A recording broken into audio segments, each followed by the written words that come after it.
Hey everybody, how's it going? I'm having a great morning. I woke up, had a couple cups of coffee, sat with my wife on the deck and listened to the birds chirp. It's funny, the swallows congregate. We got a pole, a hydro pole in the middle of our yard, and there's lines going to all the buildings. The swallows congregate there in the morning and chew the fat, a little gossip. It's actually quite hilarious to watch. Uh, One of the great things about living where we do is just all the wildlife. Right now, I believe we have barn owls. They might be barred owls. We had a barn owl, if that's what it is, swoop by us sitting on the deck the other night. We also get great horns here. We had a bunch of baby foxes born here this year, and they've grown up into adult foxes. So they run out around at night and scare the bejesus out of me. You know, you'll be walking in the backyard in the dark and you'll hear this loud shriek, what seems like right in front of you, and it's like it's good times.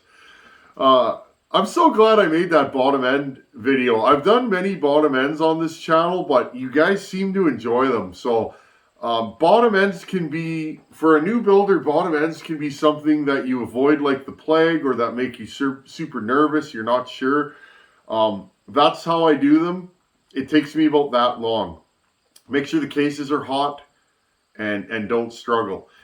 Some of you mentioned, I can't remember who mentioned it. Larry Warner, I think his name is. Sorry if I got that wrong, Larry. I think it's definitely Larry. Mentioned he'll put the crank in the freezer. That's another good way. In winter, that's how I do it. I will heat the cases and put the bearings in. Sometimes it depends on what bottom end I'm doing. Some of them go together better with the bearings on the crank. Some of them I like to put the bearings in the case. But if you freeze a crankshaft, it'll slip right on a room temperature bearing. So often I'll do that, especially in winter because it's so cold here. You can put a crank in a bag. I'll put it in a bag in the morning, go to work, come home, and it's frozen, and I can just go shook. So the first time I did a bottom end, it took me like a whole day, I remember. So don't be afraid to take a soft mallet and give that crank a good whack. A rubber mallet usually doesn't work. It just doesn't transmit enough force. I like a plastic face dead blow or something like that. So I got so much feedback on that. I really appreciate it, guys. That's what this channel is going to continue to be about. It's not about look at me and how fast my saws are. There's so many good saw builders. Once you learn timing and bore and stroke and you've done enough saws, you can turn a saw up or down or whatever you want to do. There are so many good builders out there. A lot of them we don't even know about. They're not on the internet. They're a fella in logging country or whatever that's grinding away in their shop. There's so many good builders out there, and it's just like, how many are there? We don't even know. They're all over the place. So I like to build logging saws. I like to build warm logging saws because it's fun. But you're going to reach a point, you can continually turn saws up hotter and hotter, but be aware, the more horsepower you put through a saw, the more heat. Those little bearings, I'm going to show you guys a bearing soon. These little bearings are small. This is a bearing out of a 90cc, 100cc saw that you can only put so much power through them bearings. And with each increment in power, you're going to find that you might start eating bearings. You might break crankshafts. You might have a saw that's hard to tune. That's typically not what I build here. I like to build good, warm production saws that'll put a lot of timber on the ground but last. How long? We don't know. It depends on the guy running it too, right? So that 440 that we sent to Caleb a year and a half ago, that thing's still running strong. I did turn that one up. It seems to be going well. So that's the name of the game here. So I'm so glad that I could share info with you guys, because that's what this channel's about. Now, moving forward, part of sharing info, you guys ask me where I get parts from and what parts I use. So that's what this video is. Ryan at Wolf Creek Saw Shop. I will put a link to his website in the description of this video. I reached out to him about some parts, and he really stepped up to the plate and helped out the channel. So Ryan, thank you, buddy. And I already use your products, so you know, this is great. Ryan sells Hyway and Meteor. Okay, that's typically what I use. I like Meteor pistons. I also use Hyway pistons sometimes. I really like Hyway top ends. I want to unbox a few of these top ends and show you guys a random sample. I haven't looked at any of these, so we're going to look at them together, and I want to show you guys kind of what I like about them and the general quality and finish. So I'm just going to move the camera in closer, and let's have a look at some of this stuff. Okay. Oh, I just stepped on my Fordham pedal. That scared the crud out of me. Okay, you guys always ask about bearings. These are SKFs. Again, I got these from Wolf Creek. Here's the number on them. 6203. These cover your bigger saws, your 288s, 281s. Okay? These are quality bearings. Right here. Okay, listen, nothing. Sorry, friends, I cut my thumb on the other day, first thing in the morning. Hello. Wear gloves, young sheet metal workers. Okay, so I just want to show you guys a random sample. I'm really excited to try these. I've never ever used these before. Titan nickel top end. Okay, I brought you guys in close here. I want to mention something, friends. You Canadians out there, if you need parts, send Ryan an email at Wolf Creek Saw Shop. He'll help you guys out. I mentioned that to him. If you go on his website, it just shows US shipping. Don't let that scare you away. Send him a separate email and he'll work with you. He really will. He mentioned that to me. My Canadian brothers out there, I know what it's like to get parts shipped. It can be a hassle. Ryan will help you guys out. So I was excited to share that with you guys because I know what it's like. These just came out recently. It's a Titan nickel. This is a 372 top end. I haven't looked at this. I'd like to do a 372 on this channel. I'll find one. They're getting to be harder to find. You used to be able to get 365s here fairly steadily. They've dried up. I could put this top end on my 365, but that was the first saw we ported on this channel, and it means a lot to me. I'm going to turn the light on here. Look at the quality. Nicely shaped upper transfers. See if we can get you. There you guys go. A little bit of casting flash in there. We can clean that up. But like the chamfers on these are always good. The port shapes. There's your exhaust port. It's good stuff. And the plating's super nice. Really nice squish band and combustion chamber. Big transfers out of the box. We like to work these and make them bigger. You guys know that if you've seen the channel for any length of time. Just a good looking cylinder. So we're going to do a build with this eventually, either on one of my saws or I might have a 372 in mind that we can do this to. So this is my first Titan nickel cylinder, and it looks good. We'll have to see how those work out. Okay, I was saying we're going to wait a week or two for parts on the 268. Well, here's the top end I picked for it. This is a standard 268 pop-up kit. This is a 50 millimeter bore.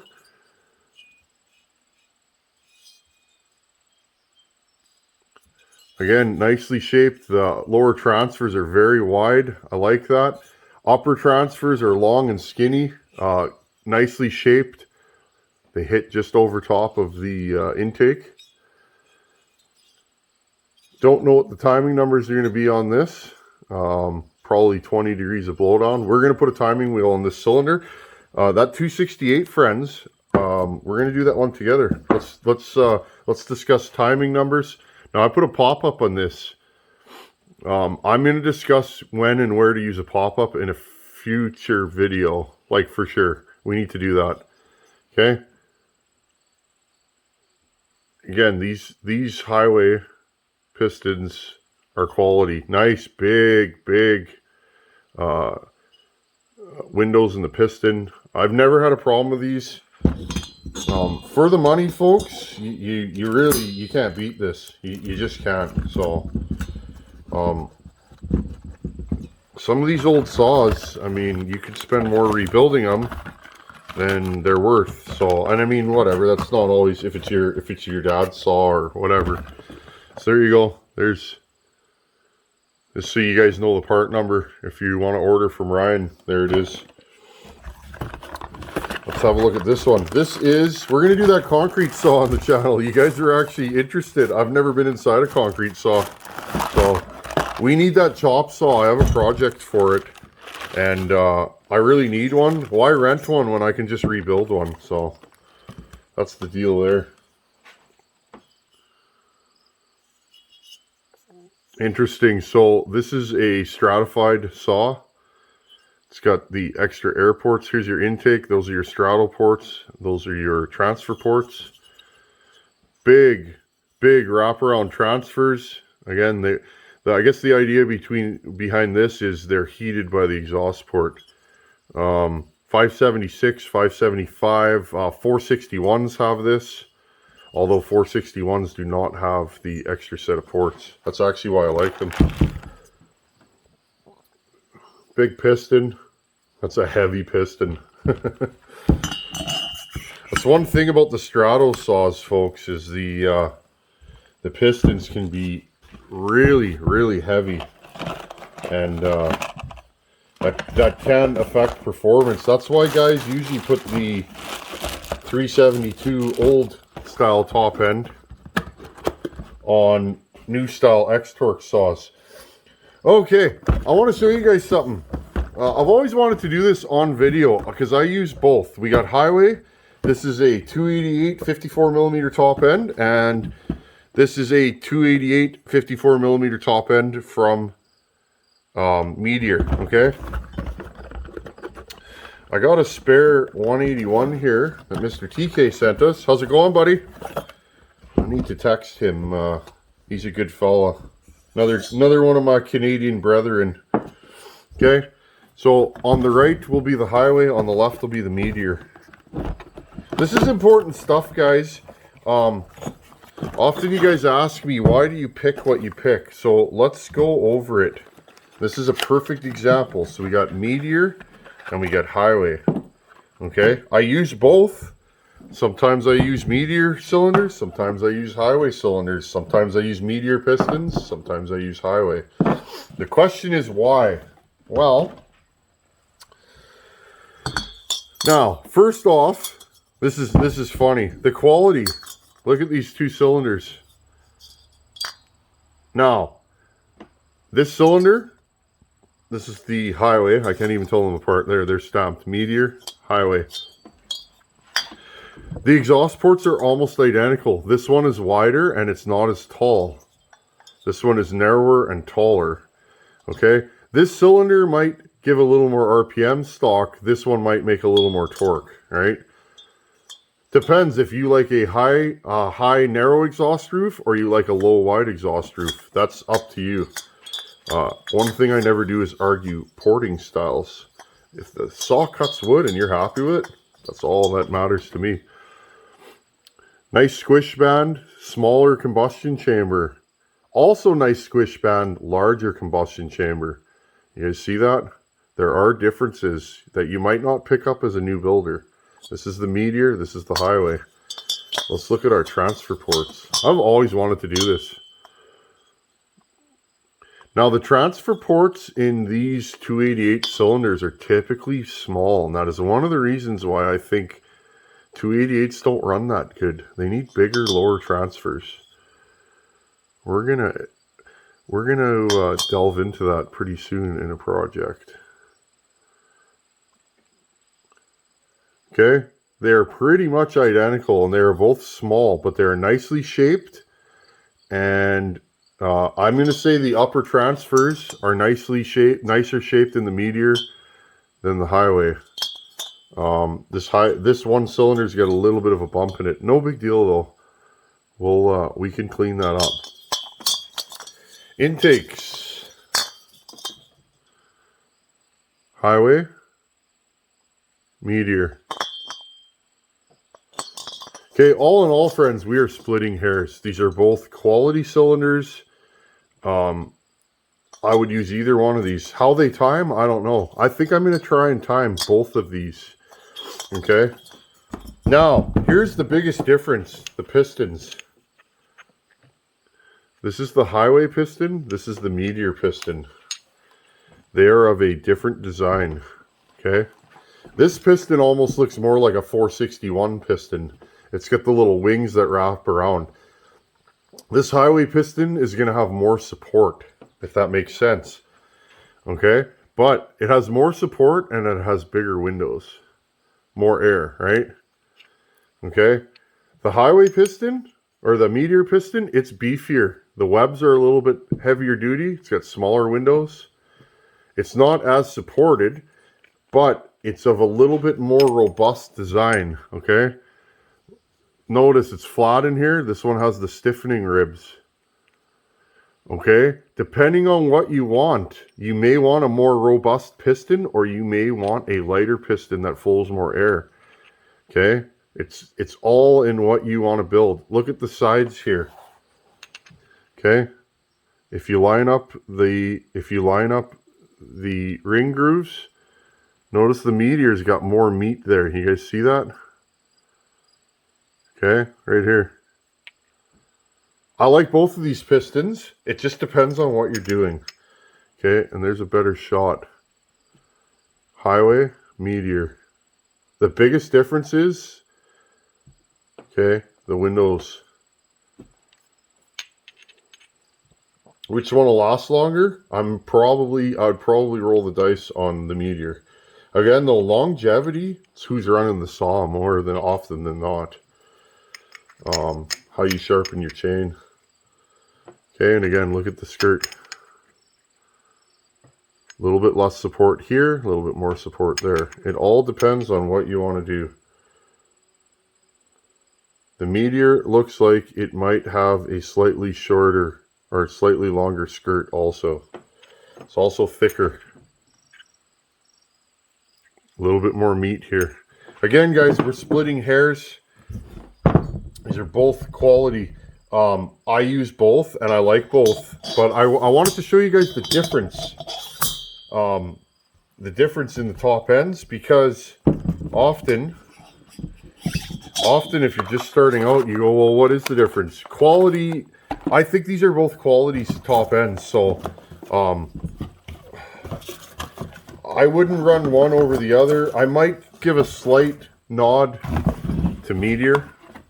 I've run a lot of Meteor stuff over the years, and that's just because I have experience with Meteor. But, friends, think about it. If I didn't trust Hyway, I just built that saw for bucking, and that was a Hyway top end from Wolf Creek. I wouldn't have turned that saw up to 17,000 RPM if I didn't trust those top ends, right? What good is it to blow up a saw after doing all that work to it? And one more thing I want to show you guys. These are the gasket sets I generally buy. There's the part number. I've had no trouble with these. Sometimes this gasket here, see that little spot there? But again, it's a gasket. I typically only run OEM intake block gaskets. These I don't have as many problems with, but these I definitely. But the rest of it, for the price of these gasket kits, you can't go wrong. Comes with crank seals. I've never had a problem with the crank seals. Base gasket and an exhaust gasket. Okay, and here's a 288 kit. These I do use. See how it has a smaller. See, it has a smaller, that's your impulse hole. This one is fine, okay? Same thing, got your crank seals, your gaskets. So there you guys go. I'm gonna bring you guys out here. Okay, so I just wanted to show you guys an appetizer sampler of sorts. I'm hungry. Are you guys hungry early in the morning? I'm definitely hungry right now. I just wanted to show you guys an appetizer sampler of what's available from Wolf Creek. Ryan, thank you, buddy. You really helped out the channel. Friends, please, if you need parts, give Wolf Creek a try. I think you'll be happy. I've heard nothing but good, positive feedback about Wolf Creek over the last year or so. So it's like, who better to help the channel out with parts? So, and you Canadian folks, like I said, if you need parts, send him an email with what you need and he'll help you out. So again, that'll solve the problems of getting parts up here in Canada. We're all in this together, my Canadian brothers and sisters. What's coming up on the channel? We're going to take this. Which one do I got here? I'm lost. We're going to take this one right here, friends. We're going to take this 268 pop-up top end and we're going to time it on the 268 that Adam sent us. Let's do the stock numbers and then I can tell you why I like Hyway and kind of tell you where I'm going with it. I'm going to attempt to do this build with no machine work again. I want to do builds that the average guy can do and show you guys the numbers and what I'm doing. I'm going to tell you why I picked the pop-up and we'll get into all that in a future video. I use Hyway. I really like the timing numbers on them for my style of building. Different styles, maybe it doesn't work for you, but for me, friends, especially if you don't want to do machine work, this is the way to go. So we're gonna time that saw. I'm gonna give you guys the timing numbers on that, and you're gonna see something. Those of you my astute viewers who notice things, you're gonna notice that I'm gonna do the same timing numbers on the 268 as we did on the 670. You gotta ask yourself why. Same bore and stroke. This is gonna be a stronger saw, I predict. It's got a bigger carburetor out of the box. It's gonna have bigger transfers. And it's going to have a pop-up. Here, I'll tell you guys right now before I let you guys go. When you put a pop-up in a saw, you increase the compression really high. If you want to raise your exhaust roof, a pop-up will really help. But a pop-up, there's no free lunch. A pop-up impedes flow from your transfers. So there's no free rides in porting. What you do and where you do it is, for me, is on a saw-by-saw basis. I don't have a standard move I do to every saw. So anyhow, friends, stay tuned. We're going to time this Hyway cylinder, and we got to do crank seals on that saw. I'm going to do a separate video on that. I'm getting a lot of you asking about crank seals. Anyhow, friends, thank you, Wolf Creek. And as always, thanks for watching. Take her easy. Keep those positive comments coming and keep sending me emails. I love yakking with you guys. Later.